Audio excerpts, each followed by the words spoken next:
যাবতীয় প্রশংসা আল্লাহর জন্য। বর্ষিত হোক মুহাম্মদুর রাসূলুল্লাহ সাল্লাল্লাহু আলাইহি ওয়াসাল্লামের উপর। আল্লাহ তাআলা মানুষের পথ প্রদর্শনের জন্য,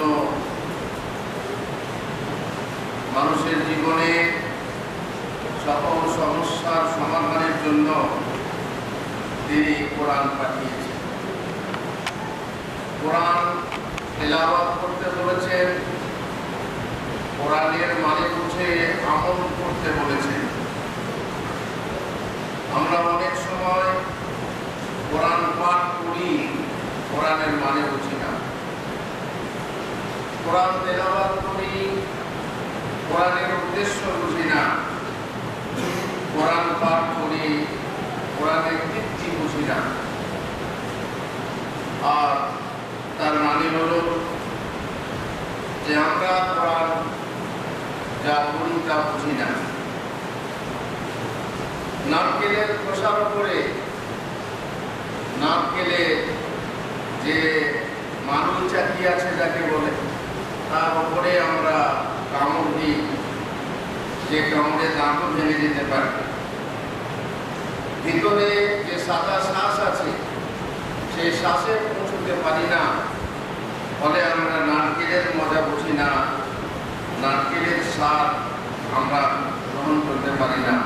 কোরআন আমরা পড়ি, কোরআনের মানে না বুঝলে আমরা কোরআনের স্বাদ পেতে পারি না। অনেকে বলেন নামাজ পড়ি, নামাজ পড়ে তৃপ্তি পাই না। নামাজ পড়ে তৃপ্তি পাবেন প্রত্যেকে। নামাজে যা বলছেন তা বোঝেন, মনে হয় না। নামাজে যা বলছেন তা যদি বুঝতেন, তাহলে বুঝতেন নামাজের তৃপ্তি কি, নামাজের মজা কি। যখন বোঝেন না, তখন তার তৃপ্তি, তার আসল স্বাদ আপনি পেতে পারেন না। কোরআন তেলাওয়াত করলে তার মাহাত্ম্যের কথা কোরআন ও হাদিসে বহু বর্ণিত হয়েছে। মহান আল্লাহ তার নবী সাল্লাল্লাহু আলাইহি ওয়াসাল্লামকে যার প্রতি তিনি কোরআন অবতীর্ণ করেছেন, তাকে কোরআন তেলাওয়াত করতে আদেশ দিয়েছেন। আর এই কথা আল্লাহ কোরআনে বলেছেন সূরা নামলে 91-92 আয়াতে, ইন্নামা উমিরতু আন আ'বুদা রাব্ব হাযিহিল বালদাতি আল্লাযী হারামাহা ওয়া লাহু কুল্লু শাইইন ওয়া উমিরতু আন আকুনা মিনাল মুসলিমিন। বলো, আমি এই নগরীর প্রতিপালকের উপাসনা করতে আদিষ্ট হয়েছি, মক্কা নগরী, যিনি একে সম্মানিত করেছেন, নিষিদ্ধ করেছেন, পবিত্র করেছেন, সমস্ত কিছু তারই। আর আমি আদিষ্ট হয়েছি যেন আমি আত্মসমর্পণকারী মুসলিমদের অন্তর্ভুক্ত হয়ে মুসলমান হই। আর আদিষ্ট হয়েছি যে আমি কোরআন তেলাওয়াত করি। আল্লাহ তাআলা তাকে আরো বলেছেন, ওয়ারাত্তিলিল কুরআনা তারতিলা। কোরআন আবৃত্তি করো ধীরে ধীরে, কোরআন পড়ো ধীরে ধীরে পড়ো, স্পষ্ট ও সুন্দরভাবে পড়ো। আর কোরআন হলো ইহকালের জীবনের আলো এবং পরকালের জীবনের পথেও। মহানবী সাল্লাল্লাহু আলাইহি সাল্লাম বলেছেন, আলাইকা বিতিলাওয়াতিল কুরআন ওয়া যিকরিল্লাহ ফাইন্নাহু নূরুল লাকা ফিল আরদি ওয়া যুখরুল লাকা ফিস সামা।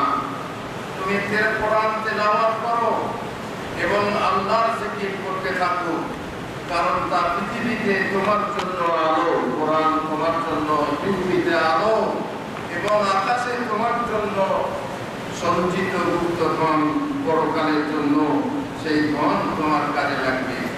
আর এই জগতে কোরআনের আইন, কোরআনের বিধান, কোরআনের সংবিধান, জীবন সংবিধান তোমার জীবনের কাজে লাগবে। সুতরাং যে নিয়মিত মানে বুঝে কোরআন তেলাওয়াত করে, সে পথভ্রষ্ট হয় না, চরিত্রহীন হয় না, পাপাচারী হয় না, দুর্নীতিগ্রস্ত হয় না, জালেম অত্যাচারী হয় না, স্বেচ্ছাচারী হয় না, সে ভ্রষ্টাচার হয় না।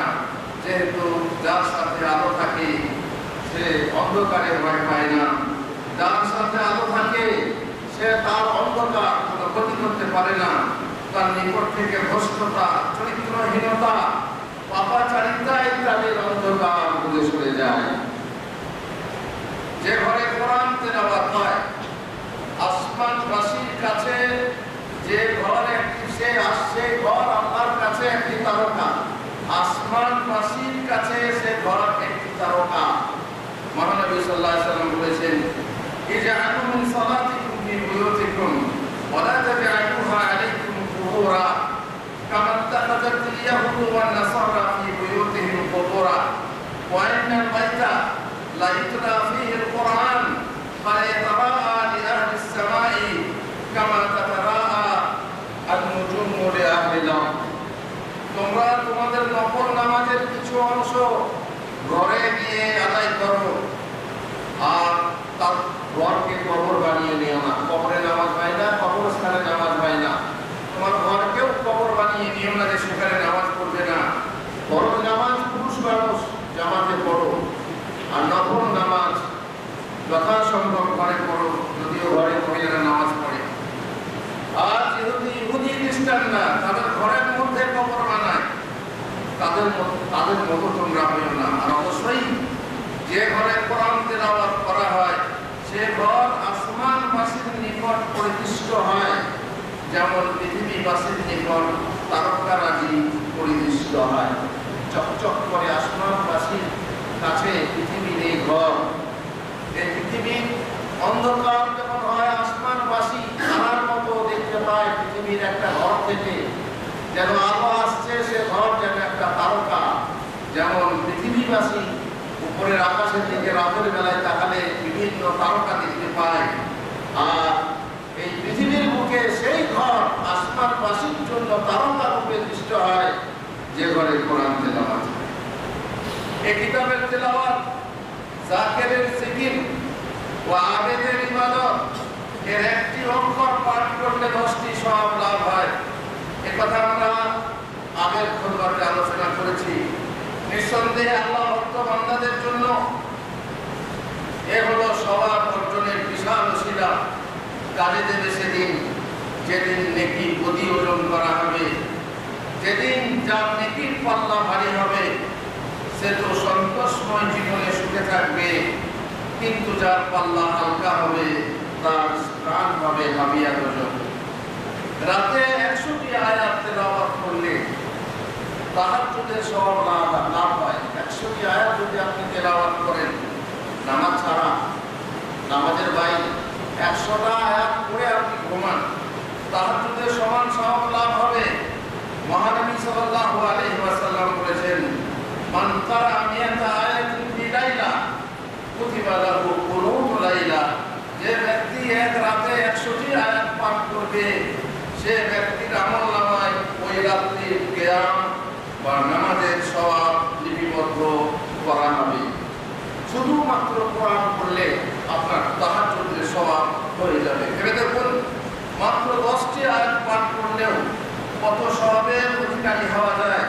মহানবী সাল্লাল্লাহু আলাইহি ওয়াসাল্লাম বলেছেন, মান কারা 10 আয়াতিন ফি লাইলা কুতিবা লাহু কিনতার। যে ব্যক্তি রাত্রে মাত্র 10টি আয়াত পাঠ করবে তার জন্য কিনতার পরিমাণ সওয়াব লেখা হবে। কিনতার কাকে বলে? কিনতারের পরিমাণ কত? আল্লাহ রাসূল সাল্লাল্লাহু আলাইহি ওয়াসাল্লাম বলেছেন, ওয়াল কিনতারু খায়রুম মিনাদ দুনিয়া ওয়া মা ফিহা। আল্লাহু আকবার। কিনতার হলো পৃথিবী ও তার মধ্যস্থিত সকল বস্তু হতে শ্রেষ্ঠ। তার মানে 10টি আয়াত পাঠ করলে পৃথিবী এবং পৃথিবীতে যা কিছু আছে ধন সম্পদ তার থেকেও বেশি সব লাভ হবে। মাত্র 10টি আয়াত আপনি বুঝে পড়ুন রাত্রিবেলায়। যারা শিক্ষিত আছে তারা দেখতে পারেন, রাত্রে একটা অংশ 8 ঘন্টা সময় দেন, 8 ঘন্টা সময়ের মধ্যে 10টি আয়াত মানে ও তফসিল সহ সংক্ষিপ্ত তফসিল আছে। আর তর্জমা বাংলায় তার ডান দিকে বা বাম দিকে লেখা আছে। আপনি কোরআনের আয়াতটা পড়ুন আর তার বাম দিকে বাংলা মানেটা পড়ুন। যদি আপনার মনে হয় বুঝতে পারলেন না, নিচে তফসিল লেখা আছে, সেই তফসিল পড়ুন। 10টি আয়াত পড়ে আপনি ঘুমান, তাহাজ্জুদের সমান সওয়াব হয়ে যাবে। বলছিলাম তাহাজ্জুদ করতে হবে না, তাহাজ্জুদ করলে আলাদা সওয়াব, কিন্তু 10টি আয়াত যদি আপনি বুঝে পড়ে ঘুমান তাহলে আপনার তাহাজ্জুদের সমান সওয়াব হবে। মহানবী সাল্লাল্লাহু আলাইহি ওয়াসাল্লাম আমাদেরকে সেই কথা বলেছেন, যে ব্যক্তি নিয়মিত কোরআন তেলাওয়াত করে কোরআন তার জন্য কিয়ামতে সুপারিশ করবে। আমরা এমন কেউ নেই যে বলতে পারি বিনা সুপারিশে জান্নাত যাব। রাসূলুল্লাহ সাল্লাল্লাহু আলাইহি ওয়াসাল্লামের সুপারিশ ছাড়া বিচার শুরুই হবে না। সেটাকে শাফাআতে কুবরা বলা হয়, বিশাল সুপারিশ। যে সুপারিশ ছাড়া মানুষের বিচারই শুরু হবে না। আমাদের সুপারিশের দরকার আছে। আর কিয়ামতের দিনে কোন ওসিলায় কিভাবে আমরা বাঁচতে পারবো আমরা জানি না, কার সুপারিশে আমরা বেঁচে যাবো আমরা জানি না। কোন পাপের কারণে তাওহীদবাদী মুমিন হওয়া সত্ত্বেও জাহান্নামে যাওয়ার উপযুক্ত হতে পারে। আল্লাহ তাআলা মাফ না করলে, দুনিয়াতে সে তওবা না করলে, দুনিয়াতে সে তাওহীদবাদী নামাজি ছিল কিন্তু এমন একটা পাপ করেছে, কোন পাপ থেকে মানুষ বাঁচতে পারে না জানেন? ভালো মন্দ সবাই, বিশেষ করে মরা মানুষের গোশত খাওয়া, মরা মানুষের গোশত খাওয়া থেকে মানুষ বাঁচতে পারে না। অনেকে গরুর গোশত খায় না, না খাও। ছাগলের গোশত খাও না, না খাও। অনেক পোল্ট্রি মুরগি খায় না, না খাও।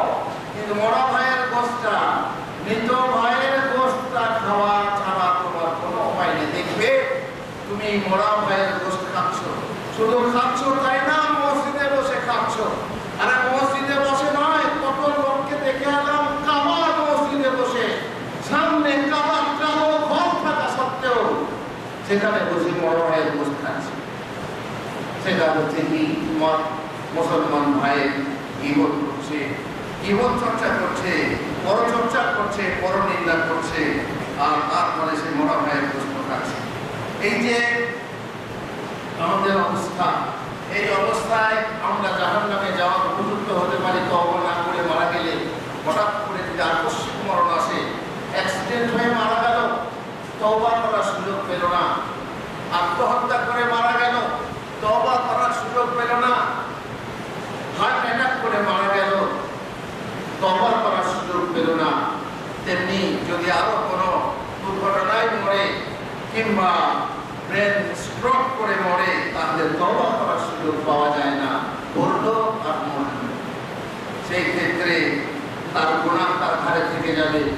আর কিয়ামতের দিনে যেহেতু সেটা কুফরি নয়, শিরক নয়, আল্লাহর ইচ্ছাধীন থাকবে। আল্লাহ ইচ্ছা করলে মাফ করে দেবেন তাওহীদের গুণে, নামাজের গুণে। আর যদি ইচ্ছা না করেন, তাকে শাস্তি ভোগাবেন, ইচ্ছা করেন তাহলে তাকে জাহান্নামে দেবেন তাওহীদবাদী নামাজি হওয়া সত্ত্বেও। ফলে সেখানে সুপারিশ লাগবে। যদি সুপারিশ হয় তাহলে সেই সুপারিশের ফলে আপনি জাহান্নাম থেকে বাঁচতে পারবেন। সুপারিশ আল্লাহর নবী করবেন, আল্লাহর নবীর উম্মতের জন্য সুপারিশ করবেন। আর কে করবেন? আপনার রোজা আপনার জন্য সুপারিশ করবে, আপনার কোরআন তেলাওয়াত আপনার জন্য সুপারিশ করবে কিয়ামতের মাঠে। মহানবী সাল্লাল্লাহু আলাইহি ওয়াসাল্লাম বলেছেন, ইকরাউল কোরআন ফাইন্নাহু ইয়াতি ইয়াওমাল কিয়ামাতি শাফিআন লিআসহাবি। তোমরা কোরআন তেলাওয়াত করো, কোরআন পাঠ করো, কারণ কোরআন কাল কিয়ামতের দিনে পাঠকের জন্য সুপারিশকারী হয়ে আগমন করবে। কোরআন বলবে, আল্লাহ কে আমাকে রাতে পাঠ করেছিল আর দিনের বেলায় আমল করেছিল, বুঝিয়ে পড়তে হবে। কোরআন আমাকে রাতে পড়েছিল আর দিনের বেলায় সে আমল করেছিল কোরআন অনুযায়ী, অতএব তুমি তার ব্যাপারে আমার সুপারিশ কবুল করো। সুতরাং সেই কোরআন কিয়ামতের দিনে শুধু সুপারিশকারী না, শাফিউল মুশাফফা, এমন সুপারিশকারী যার সুপারিশ গৃহীত হবে, সুপারিশ গ্রহণযোগ্য হবে আল্লাহর কাছে। রাসূলুল্লাহ সাল্লাল্লাহু আলাইহি ওয়াসাল্লাম বলছেন, কোরআন শাফিউল মুশাফফা ওয়া মা হাল্লা মুসাদ্দিকুন মান জাআলাহু আমামাহু কাদাহু ইলাল জান্নাহ ওয়া মান জাআলাহু খালফাহু সাকাহু ইলান নার। মান জাআলাহু আমামাহু কাদাহু ইলাল জান্নাহ। এই কোরআন কিয়ামতের দিনে সুপারিশকারী, আর তার সুপারিশ গ্রহণযোগ্য হবে। কোরআন সত্যায়িত প্রতিবাদী, বলছে মাহিদুল মুসাদ্দাক, সত্যায়িত যাকে সত্য মনে করা হয়েছে, আর সে হবে প্রতিবাদী। যে ব্যক্তি তাকে নিজ সামনে রাখবে, সে ব্যক্তিকে সে জান্নাতের দিকে পথ প্রদর্শন করে নিয়ে যাবে এই কোরআন। আর যে ব্যক্তি এই কোরআনকে পিছনে রাখবে, কোনো গুরুত্ব দেবে না, তার প্রতি ভ্রুক্ষেপ করবে না, সে ব্যক্তিকে সে জাহান্নামের দিকে, কোরআন জাহান্নামের দিকে পরিচালিত করবে। সুতরাং আল্লাহ তাআলার কাছে আমরা তৌফিক চাই যেন আমরা এই কোরআনের মর্যাদা দিতে শিখি। শুধুমাত্র কালিতে জড়িয়ে রেখে, ঘরে বেঁধে রেখে, কালির ভিতরে জড়িয়ে রেখে, অথবা বাক্সে ভরে রেখে, আলমারিতে ভরে রেখে, উঁচু জায়গায় তুলে রেখে, না পাকে হাত দিও না, এটা বলা উচিত। এটা সবসময় হাত দেওয়া যায় না, ঠিক আছে, তাজিম করো, কিন্তু তাজিম মানে তো এই নয় যে স্বামীর নাম করা যাবে না, বা স্বামীর নাম কি করো না বলতে হয় না। অমুকের বাপ রহমতুল্লাহ যদি স্বামীর নাম হয় তো সালাম ফেরার সময় আসসালামু আলাইকুম রহমতুল্লাহ বলতে ভয় করে। এমন অনেক মেয়ে আছে, এদিকে সে স্বামীর নাম পারবা, স্বামীটা বলে শোনে না, স্বামীর গীবত চুগলি করে বেড়ায়, স্বামীর কথার অবাধ্য আচরণ করে। আর ডাক্তাররা যখন জিজ্ঞাসা করে তোমার স্বামীর নাম কি, বলতে হয় না, স্বামীর নাম বলতে হয় না। এর তাজিমে কোনো লাভ নেই। তাজিম হচ্ছে মান্যতার ক্ষেত্রে তুমি যাকে মানো সেটাই হচ্ছে আসল তাজিম। ভয়ের তাজিম তাজিম নয়, সামনে তাজিম সালাম মুসাফা করছো, এটা তাজিম নয়। যদি তার কথা মান্য না করতে পারো তাহলে আসল তাজিম তুমি করতে পারছো না, তুমি ঠক, তুমি প্রতারক, তুমি প্রবঞ্চক। আল্লাহ আমাদেরকে হিদায়াত করুন। বারাকাল্লাহু লি ওয়া লাকুম ফিল কুরআনিল আযীম ওয়া নাফা'নি ওয়া ইয়্যাকুম বিল আয়াতি ওয়া যিকরিল হাকীম। ইন্নাহু তাআলা জাওয়াদুন কারীমুন মালিকুন বাদুর রাউফুর রাহিম।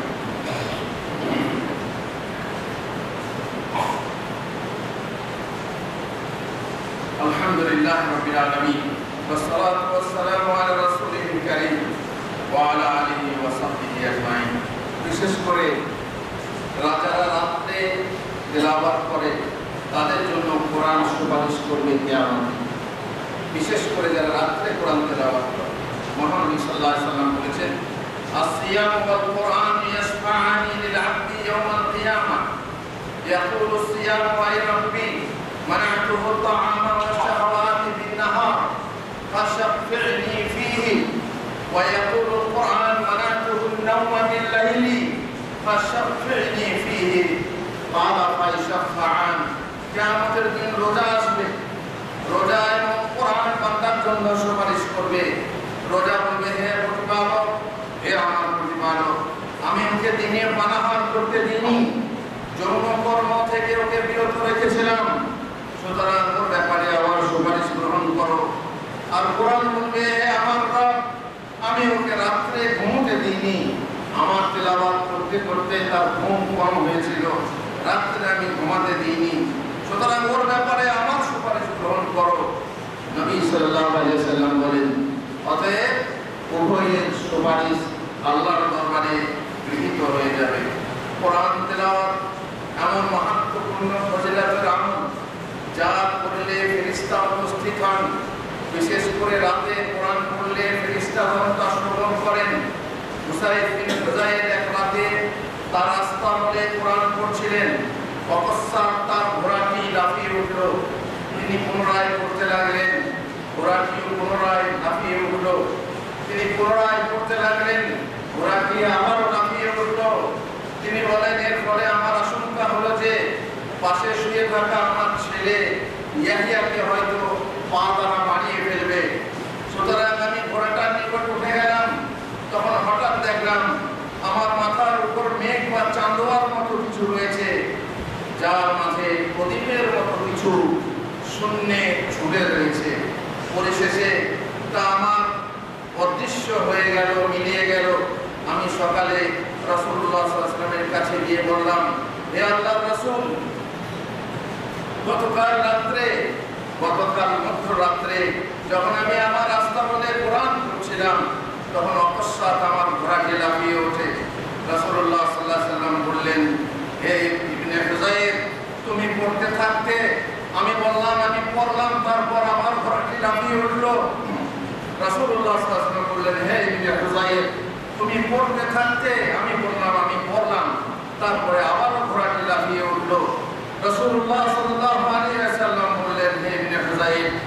তুমি পড়তে থাকতে। আমি বললাম, এরপর আমি বিরত হলাম। ইয়াহিয়া তার নিকটেই ছিল। আমার আশঙ্কা হলো যে তাকে হয়তো ওরা কি মারিয়ে ফেলবে। তখন উঠে গিয়ে দেখলাম আমার মাথার উপর মেঘ বা চাঁদোয়ার মতো, চাঁদোয়া মানে সামিয়ানা যেমন হয়, মাথার ছাউনির মতো কিছু রয়েছে, যার মাঝে প্রদীপের মতো কিছু শূন্যে শুনে রয়েছে। পরিশেষে তা আমার অদৃশ্য হয়ে গেল। রাসূলুল্লাহ সাল্লাল্লাহু আলাইহি ওয়াসাল্লাম বললেন, তিলকাল মালাইকাতু কানাত তাসতামিউ লাকা ওয়ালাউ ক্বারাতা লাসবাহতা ইয়ারাহান নাস মা তাসতাতিরু মিনহুম। আর তা ছিল ফেরেশতাগণ। ওই যে তুমি দেখেছো চাঁদোয়ার মতো বা মেঘের মতো, তা ছিল ফেরেশতাগণ। তারা তোমার কোরআন মনোযোগ সহকারে শ্রবণ করছিলেন। তুমি যদি সকাল পর্যন্ত কোরআন পাঠ করতে, তাহলে লোকেরা তা দেখতে পেত, লোকেরাও দেখতে পেত, তাদের অদৃশ্য হতো না। মানে তারাও দেখতো যে হ্যাঁ মেঘের মতো বা চাঁদোয়ার মতো কিছু জিনিস রয়েছে। এ হচ্ছে কোরআন তেলাওয়াতের একটা ফজিলত, যে ফেরেশতাগণ এই কোরআন তেলাওয়াত করতে উপস্থিত হন। এমনিতে আপনারা জানেন যে কোনো জিকিরের মজলিস, সেই মজলিস ফেরেশতারা খুঁজে বেড়ান, কোথায় জিকিরের মজলিস, কোথায় জিকির হচ্ছে, কোথায় আল্লাহ আল্লাহ রাসূলের কথা আলোচনা হচ্ছে, কোথায় ইলমি কথা আলোচনা হচ্ছে। ফেরেশতারা খুঁজে বেড়ান। কোরআন যখন পাঠ করা হয়, কোরআন যখন তিলাওয়াত করা হয়, তখনও ফেরেশতা মনোযোগ সহকারে শুধু শোনেন না, মনোযোগ সহকারে শ্রবণ করেন। ফজরের নামাজে কেরাত দীর্ঘ হয়, আর এই জন্যই সেই নামাজকে কোরআন বলা হয়েছে। ফজরের নামাজকে কোরআন বলা হয়েছে কোরআনে। সেই নামাজে কোরআনের জন্য ফেরেশতা উপস্থিত থাকে। মহান আল্লাহ বলেছেন, আকিমিস সালাতা লিদুলুকি শামসি ইলা গাসাকিল লাইলি ওয়া কুরআনাল ফাজর ইন্না কুরআনাল ফাজরি কানা মাশহুদা। সূর্য হেলে পড়ার পর থেকে রাত্রি ঘন অন্ধকার পর্যন্ত নামাজ কায়েম করো এবং কায়েম করো ফজরের কোরআন। কায়েম করো ফজরের কোরআন মানে ফজরের নামাজ। ফজরের কোরআন বা ফজরের নামাজ পরিলক্ষিত হয় বিশেষভাবে, পরিলক্ষিত হয় ফেরেশতার মাধ্যমে। ফেরেশতারা হাজির হন। আল্লাহু আকবার। আবু হুরায়রা থেকে বর্ণিত, রাসূলুল্লাহ সাল্লাল্লাহু আলাইহি ওয়াসাল্লাম বলেন, ফাদলু সালাতিল জামি'i আলা সালাতিল ওয়াহিদি 25 দারাজা ওয়া তাজতামি'ু মালাইকাতুল লাইলি ওয়া মালাইকাতুন নাহারি ফি সালাতিস সুবহ। ইয়াকুলু আবু হুরায়রা, ইকরাউ ইন শি'তুম ওয়া কুরআনাল ফাজরি ইন্না কুরআনাল ফাজরি কানা মাশহুদা। তোমাদের জামাতের নামাজ একাকী নামাজের তুলনায় 25 গুণ, কোনো কোনো বর্ণনায় 27 গুণ অধিক মর্যাদা রাখে। আর রাত্রি ও দিনের ফেরেশতা ফজরের নামাজে একত্রিত হন। আমাদের নামাজের জন্য ফেরেশতা ডিউটিতে থাকে, আর রাতের নামাজ আর দিনের নামাজে ফেরেশতা উঠে যানেওয়ালা ফেরেশতা আর ডিউটি দেনেওয়ালা ফেরেশতা ডিউটি চেঞ্জ হওয়ার সময়ে একত্রিত হন।